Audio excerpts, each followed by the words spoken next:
अध्यात्म विज्ञान कोई धर्म या संप्रदाय नहीं है, ये स्पिरिचुअल साइंस है जो कुदरत के कानून पर आधारित है।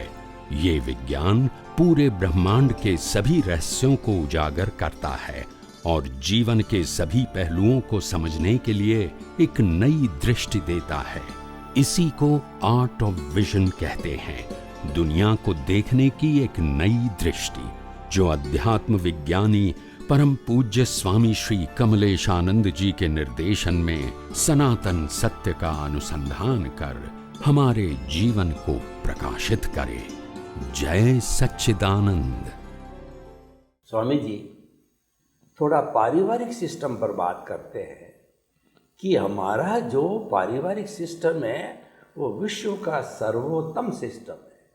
क्यों है? एक लड़के लड़की का एंगेजमेंट, शादी होती है तो वो रिश्ते कई गुना मल्टीप्लाई हो जाते हैं। नाना ससुर, दादा ससुर, नानी सासू, दादी सासू, ननंद भुजाई, ये वो, जो कि अन्य देशों में नहीं मिलता है।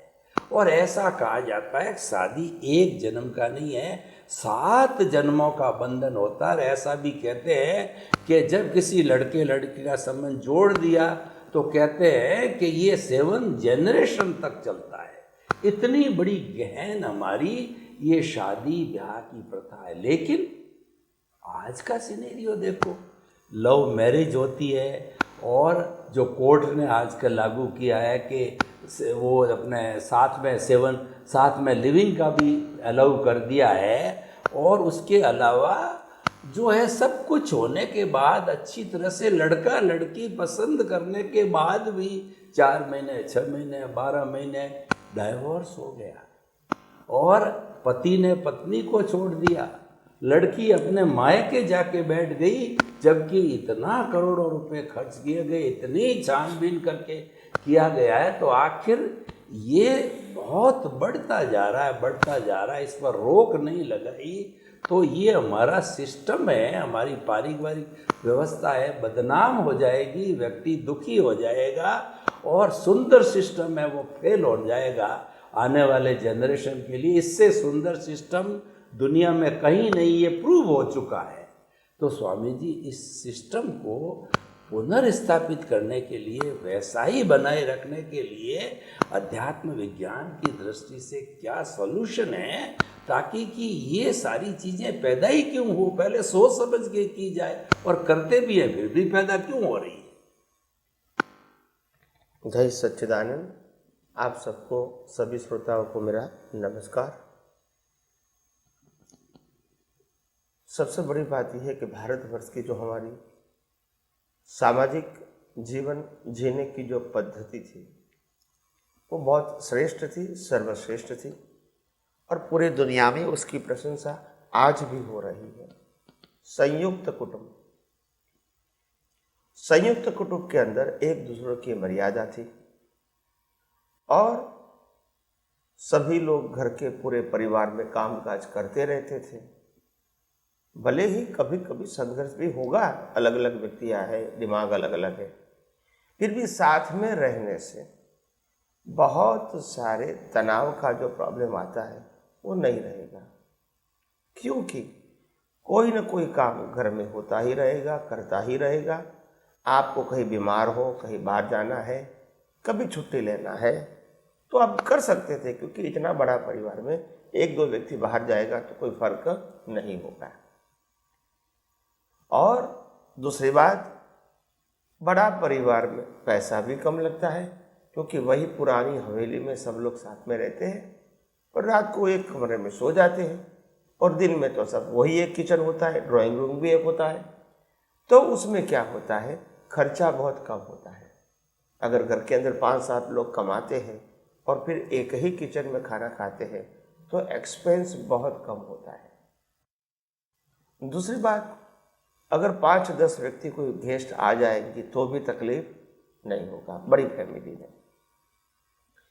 तीसरी बात और सबसे इम्पोर्टेंट बात यह है कि अगर 5 साल का बच्चा ऐसे 20-25 व्यक्तियों के परिवार में रहेगा तो मैं समझता हूँ अगर 20-25 साल की उम्र हो जाएगी तो वो इतना मैच्योर हो जाएगा, क्योंकि घर में ही 25 प्रकार की खोपड़ी के साथ वो टकरा के सेट हो गया है, how to adjust with each other. तो इसीलिए वो बच्चा भी या बच्चे भी अपने जीवन में फिर कभी भी कोई भी संघर्ष आएगा तो वो उसको डाइजेस्ट कर पाएगा, क्योंकि ट्रेनिंग घर पे मिल गई है। तो ये सब प्लस पॉइंट था। मगर आज क्या हो गया, छोटा परिवार सुखी परिवार, घर में हस्बैंड और वाइफ ही है, और कभी कभी ये 2 बच्चे होते हैं। फिर क्या होता है, कोई भी प्रोग्राम में जाना है तो बच्चे को छोड़ के जा नहीं सकते हैं।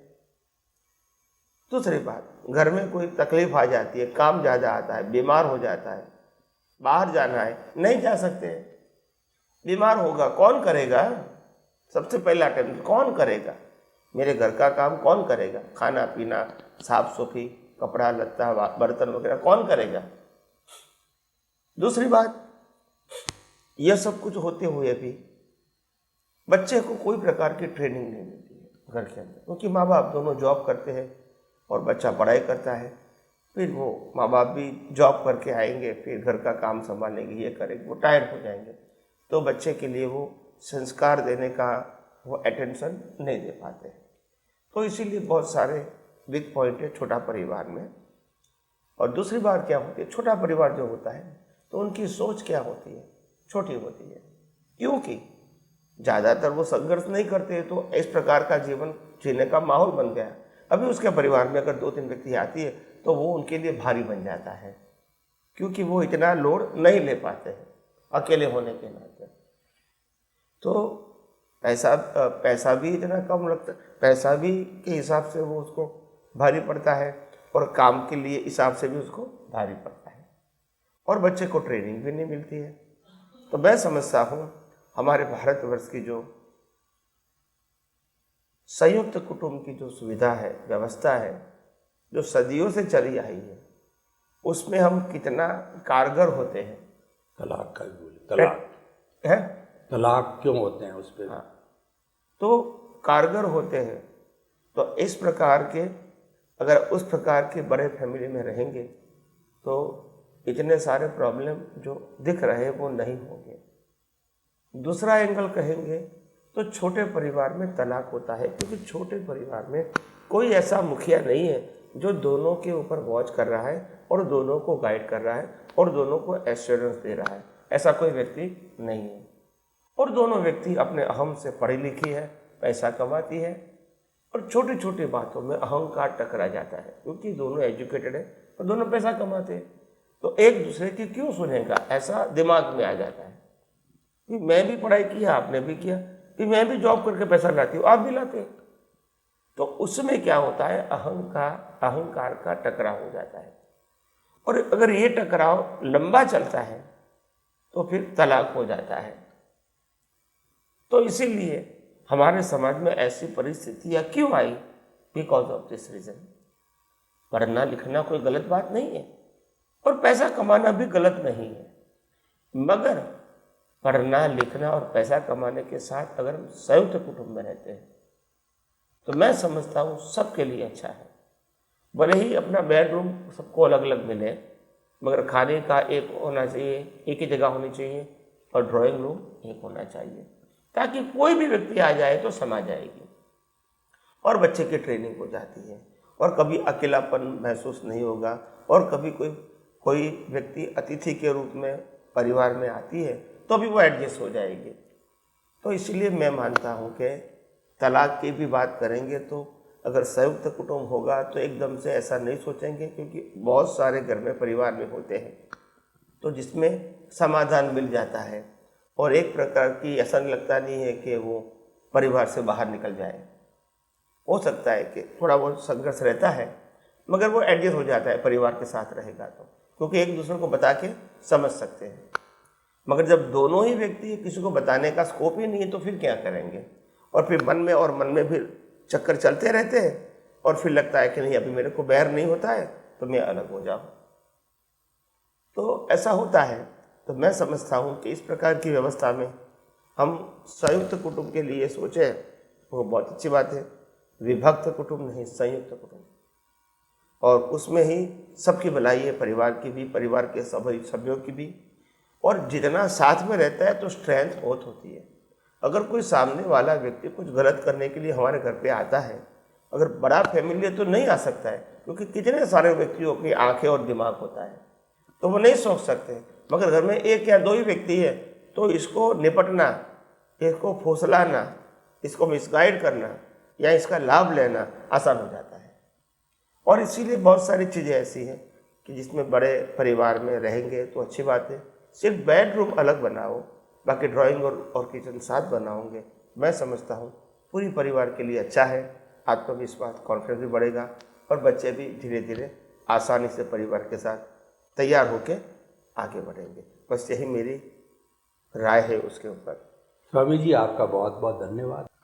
स्वामी जी, आजकल के ये रोजमर्रा और मध्यम वर्गीय फैमिली की बात करें, जिसमें पति पत्नी के दिव्य व्यवहार की बात करें, क्योंकि बच्चा सीखता है वो माँ बाप के प्रैक्टिकल व्यवहार से सीखता है।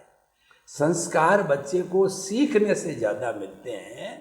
तो पति पत्नी 20 साल 25 साल जब उनकी संतान बड़ी हो जाती है, आजकल तो हम दो हमारे दो या हम दो हमारे एक, यानी अगर मान लो व्यक्ति 30-40 साल की 50 साल की उम्र के अंदर सेटल भी हो जाता है, तो प्राय कुछ जगह ऐसी शिकायतें आ गई कि शादी हुए 25 साल हो गए, 30 साल हो गए और पति पत्नी लड़ते हैं, पति ने पत्नी को छोड़ दिया या पत्नी ने पति को छोड़ दिया, तो उस बेचारी संतान का क्या हाल होगा।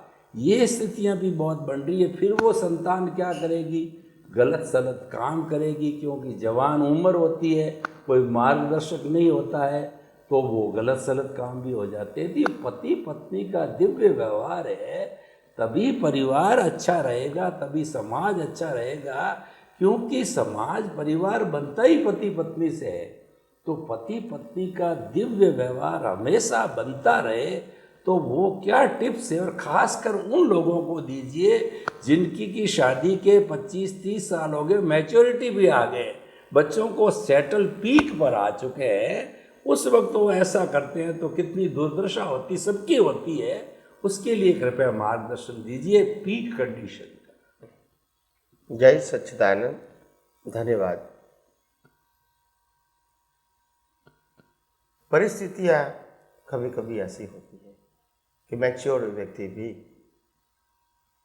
एक अपने जीवन में संघर्ष करते करते करते, सहन करते करते, अपने आप को गिव अप करते करते इस परिस्थिति में पहुंच गया है कि अभी मेरा क्या होगा, मेरा कौन करेगा।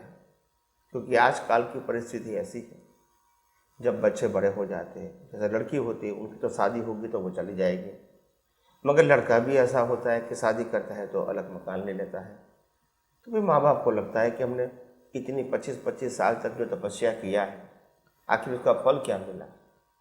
हमको तो वही का वही काम करना पड़ेगा, वही जिम्मेदारी लेनी पड़ेगी, हम तो रिलैक्सेशन या रिटायरमेंट महसूस ही नहीं करेंगे। तो ऐसी परिस्थितियाँ समाज में आज बन रही हैं, और ये परिस्थितियों में सभी को प्रॉब्लम आता है। नए जनरेशन को अलग रहने में भी प्रॉब्लम आता है, और पुराने व्यक्तियों को उम्र के कारण छोटी मोटी जो आउटसाइड हेल्प होती है, मेडिकल का हो, खास करके मेडिकल का हो, और घर में थोड़ा बहुत कामकाज का हो, कोई बाहर से कोई मेहमान आ जाए तो हेल्प की बात का हो, और बीमारी आ जाते हैं तो एक व्यक्ति हमको कुछ संभालने वाली है ऐसा कहो। लेडीज़ के लिए कोई लेडीज़ मिल जाती है, जेंट्स के लिए जेंट्स मिल जाती है परिवार में, तो उनको अच्छा लगता है। तो ये परिस्थितियाँ अभी टूट रही है, मैं मानता हूँ, इससे किसी का भला नहीं है, मगर ये मैंने पहले भी कहा कि ये अहम की बातें हो गई है, और सबको दिमाग में एक प्रकार का शब्द सेट हो गया है कि मेरे को फ्रीडम चाहिए। हालांकि फ्रीडम क्या है वो जानते नहीं। फ्रीडम का मतलब ये नहीं है कि स्वच्छंदी बन जाए। फ्रीडम का मतलब होता है अपनी टेरिटरी में किसी को न आने देना और किसी की दूसरे की टेरिटरी में न जाना, हो सके तो दूसरों को हेल्पफुल होवे और हम दूसरे की कम से कम हेल्प लेवे, तो उससे फ्रीडम महसूस होता है। तुम सबके साथ हेल्प लेते जाओगे, फिर कहेंगे मैं हेल्प नहीं करूँगा, लंबा कैसे चलेगा? तो गिव एंड टेक है। तो कहने का मतलब ये ऐसा है कि जीवन ऐसा वन वे नहीं होता है, और अगर वन वे जीवन जीना चाहोगे तो फिर संघर्ष ही रहेगा। तो इसीलिए मैं कहता हूँ हमारे जीवन के अंदर मुख्यतः हमारी जीवन स्टाइल ऐसे होने चाहिए कि हमारे से किसी को परेशानी न होवे और छोटी मोटी परेशानी को हम स्वीकार कर लें और आगे बढ़ें। मगर हम नॉर्मली क्या करते हैं, छोटी मोटी जो परिस्थितियाँ आती है वो भी ढाल देते हैं परिवार के ऊपर। हम खुद फेस करना नहीं चाहते और छोटी परिस्थितियों को हम बड़ा बताना चाहते हैं, और इसीलिए फिर घर में भी संघर्ष हो जाता है। जैसे बीवी को या पत्नी को 60 साल हो गया है और अभी वही रूटीन काम हर रोज़ कर रही है, फिर 60 साल की उम्र में वो सोचेगा कि बच्चे की शादी हो गई, बच्चा की भी शादी हो गई, हम तो वही के वही रहेंगे, तो हमको शांति कब मिलेगी, राहत कब मिलेगी? फिर वो कहेंगे कि चलो भाई मैं 3 दिन बीमार हो जाता हूँ, तो कहेंगे मैं बीमार हूँ, मैं काम काज नहीं करूँगा, तो पतिदेव भी गुस्सा हो जाता है, बोला घर कैसे चलेगा? तो ये सब बहुत सारी परिस्थितियाँ जीवन में आती है प्रैक्टिकली, और इसीलिए तो उसका उत्तम उपाय ये है कि संयुक्त कुटुंब में रहो, यही आपके लिए अच्छा मार्गदर्शन है। और दूसरी बात, जो एक मैच्योर एज के ऊपर जो प्रॉब्लम आता है, तो या फिर आप फिजिकली एंड मेंटली अपने आप को हर समय 70-80 ईयर्स तक भी स्वस्थ रखने की फिजिकली मेंटली कोशिश करो, तो हो सकता है कि आपको संघर्ष नहीं लगेगा। मगर आपकी फिजिकली और मेंटली और इकोनॉमिकल कंडीशन अच्छी नहीं होगी और आपकी उम्र हो गई है तो और तनाव महसूस करोगे। तो बेटर हम युवानी में व्यवहार करते करते भी थोड़ा सेविंग करें फॉर फ्यूचर, और पैरेलल हम अपना स्वास्थ्य भी बनाए रखें और मानसिक कॉन्फिडेंस, सेल्फ कॉन्फिडेंस, आत्मविश्वास, वो भी जीवन जीने के साथ बना रहे, भले ही उम्र सीनियर सिटीजन हो गई है फिर भी, ताकि हम अपने जीवन के अंदर आसानी से आगे बढ़ सकते हैं। क्योंकि आम लोग तो इस प्रकार का जीवन जीते हैं, वो कैसा जीते हैं? अपेक्षा वाला। तो मैं कहता हूँ माँ बाप को भी बहुत सारी अपेक्षा जीवन में नहीं रखनी चाहिए, और हो सकता है कि बच्चा या बच्ची सेवा करे, न भी करे तो भी हमको सेल्फ सफिशिएंट कैसे हो सकते हैं 70-80 ईयर्स तक, इतना तो हमको सीख लेना चाहिए, ताकि फिर उम्र होने के बाद अगर हमने पहले से प्रैक्टिस नहीं किया और पहले से जागृति नहीं रखी, तो बाद में फिर जो दिक्कत आएगी उस उम्र में हमको बेरेबल नहीं होगी। तो उसके लिए पहले से ही सोच कर प्रिपरेशन करना पड़ेगा कि हम 60 साल के बाद भी अगर 20-25 साल जीते हैं तो अकेले भी जीना है तो किस प्रकार से आसानी से जी सकें, इतना फिजिकल फिटनेस, मेंटल स्ट्रेंथ और इकोनॉमिकल कंडीशन अच्छी होनी चाहिए, ये सब पहले सोचना चाहिए। तो बस यही मेरी राय है कि ये आध्यात्म विज्ञान के माध्यम से आप, हो सकता है कि आपको ये सोच काम में आए अपने जीवन में, और अपना खुद का जीवन शांत और मधुर और संयममय बनाए। यही मेरी आप सबको शुभकामना। स्वामी जी आपका बहुत बहुत धन्यवाद पति पत्नी के दिव्य व्यवहार के लिए। जब अगर पति ज्वाला बने तो पत्नी को जलधारा बनना है, या इसके विपरीत होना है तो संतुलन हो जाना चाहिए। इसकी प्रैक्टिस शादी के पहले दिन से ही करनी चाहिए, और ऐसी अंडरस्टैंडिंग हो जानी चाहिए कि ट्रीटमेंट्स तो होती होती रहेगी, लेकिन वो एडजस्टमेंट हो जावे, मतलब मतभेद भले ही हो, मनोभेद नहीं होना चाहिए। ये प्रैक्टिस प्रारंभ से की हुई होती तो अंत समय तक ये काम आती। बहुत अच्छा समाधान दिया आपने स्वामी जी, आपका बहुत बहुत धन्यवाद। जय सच्चिदानंद।